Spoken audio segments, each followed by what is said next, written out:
Muy bien, entonces, patología traumática de miembros inferiores. Vamos a dar, los temas que vamos a dar son las fracturas de fémur y las fracturas de tibia.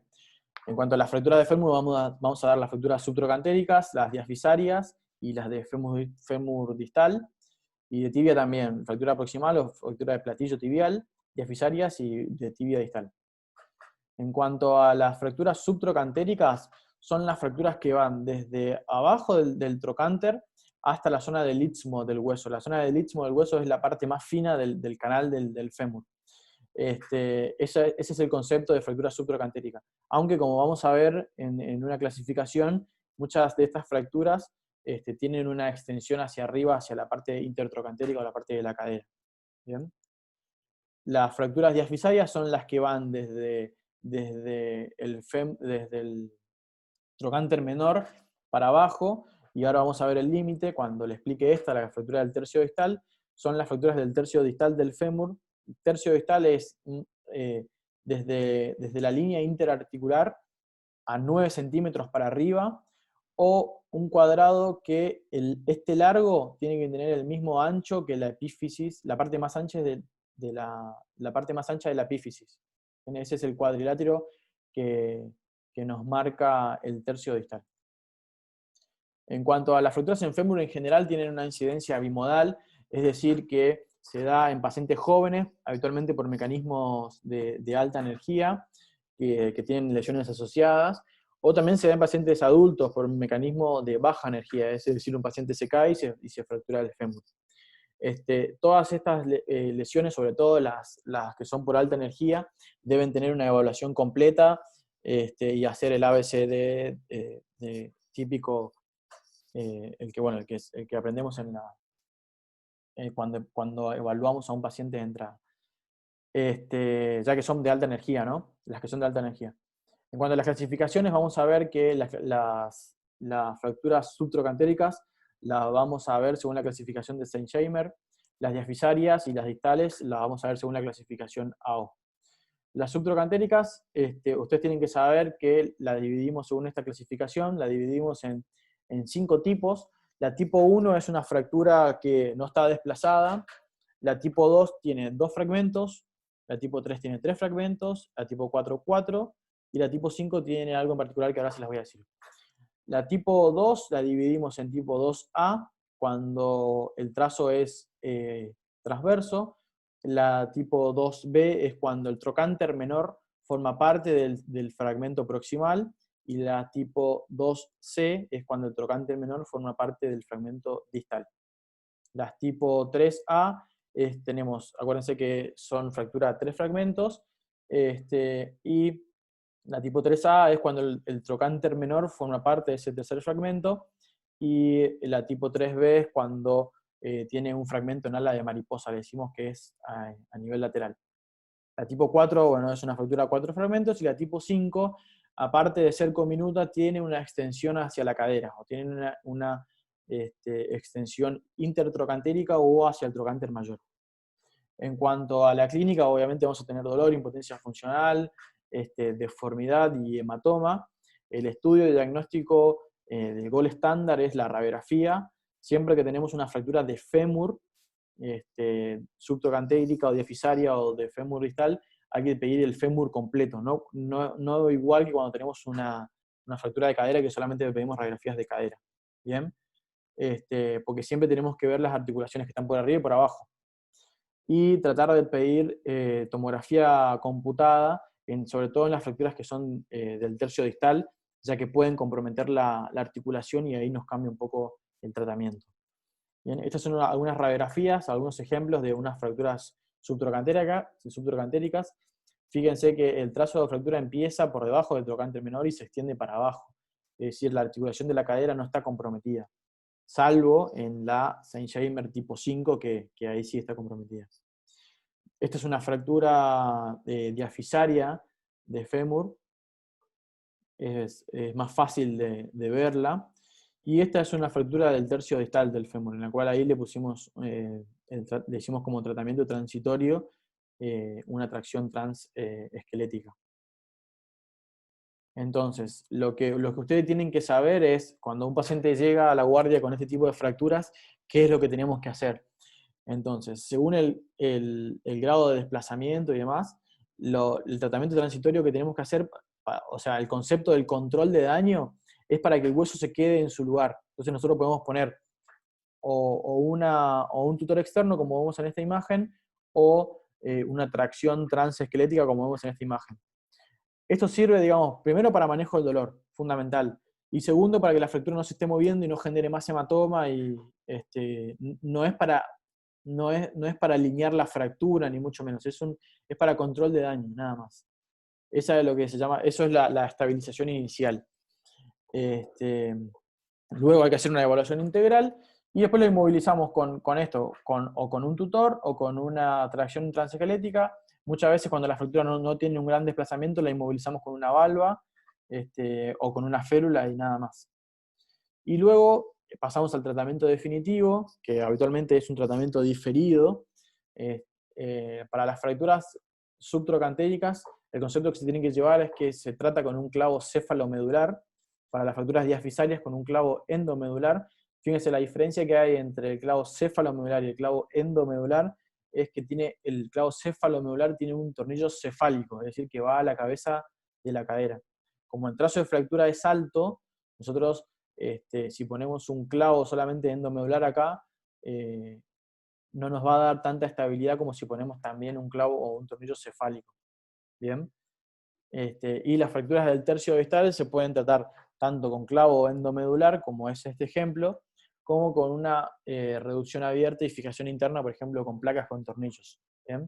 Eso depende si tiene algún compromiso articular o no, y también depende mucho de la experiencia que tenga el cirujano. Hay cirujanos que prefieren solucionar este tipo de fracturas con clavo, y hay otros que prefieren solucionar con placa porque tienen mejores resultados. En cuanto a las fracturas de tibia, tenemos las fracturas del tercio proximal o las fracturas de platillo tibial, que son estas, las fracturas diafisarias y las fracturas del tercio distal. La fractura de los platillos tibiales también son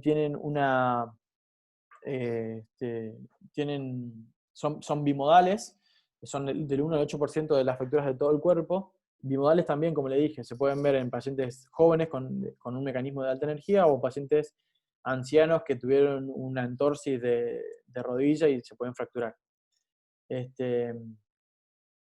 Siempre hay que evaluar que no tenga lesiones asociadas, y la clasificamos con esta clasificación, que es una clasificación típica que se llama Schatzker. La clasificamos en 6 tipos. Tipo 1, cuando tenemos una fractura en la parte externa o en el platillo externo. La tipo 2 tenemos una fractura, pero también tenemos un hundimiento. La tipo 3 tenemos solamente un hundimiento de la cadilla articular externa. La tipo 4 tenemos también fractura de la espina y de la meseta tibial medial. La tipo 5 tenemos las 2 mesetas, y la tipo 6 tenemos una fractura que nos hace una disociación entre la metáfisis y la diáfisis. ¿Sí? Tenemos una disociación metáfiso-diafisaria, le decimos. ¿Bien? La clínica, por supuesto, como toda fractura, va a tener dolor, deformidad e inestabilidad. Acuérdense que por acá, por la parte de atrás de la rodilla, pasan en el hueco popliteo, pasan unos elementos vasculares y nerviosos, así que siempre tenemos que hacer una buena evaluación vascular sobre todo. Y el diagnóstico lo hacemos con radiografías de frente y de perfil, de rodilla. Y como son fracturas articulares, habitualmente le pedimos tomografías para entender un poco mejor el trazo de fractura y para planificar mejor nuestro tratamiento quirúrgico. Entonces, el concepto que se tiene que llevar del tratamiento quirúrgico es que nosotros, al ser una fractura articular, tenemos que restaurar esa articulación para que después no nos traiga consecuencias, por ejemplo, artrosis. Y después lo tenemos que fijar con algo, es decir, tenemos que restaurar la articulación, tenemos que restaurar la interlínea articular y fijarlo con una osteosíntesis. En cuanto a las fracturas diafisarias, de tibia es la fractura del hueso largo más frecuente. Habitualmente este tipo de fractura suele ser expuesta porque no tiene mucho contenido de partes blandas el hueso. pueden ser por múltiples causas, y como decía, al no tener,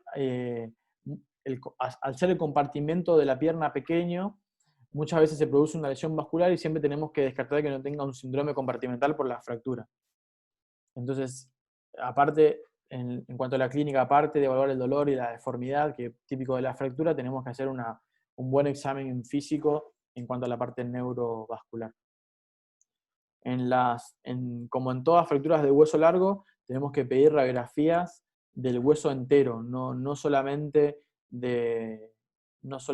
o de la parte proximal o de la parte media o del tobillo, ¿sí? Tenemos que ver el hueso entero. ¿Por qué? Porque muchas veces estas fracturas diafisarias están asociadas a una fractura del tercio proximal también. Y el tratamiento puede ir, depende del desplazamiento, puede ir desde un yeso, una bota larga de yeso como vemos en la imagen, a una osteosíntesis con un clavo. El concepto que se tiene que llevar es qué hacer en la urgencia. En la urgencia nosotros lo tenemos que inmovilizar, como le dije antes, lo tenemos que inmovilizar o con una valva de yeso, o con un tutor externo, o con una tracción.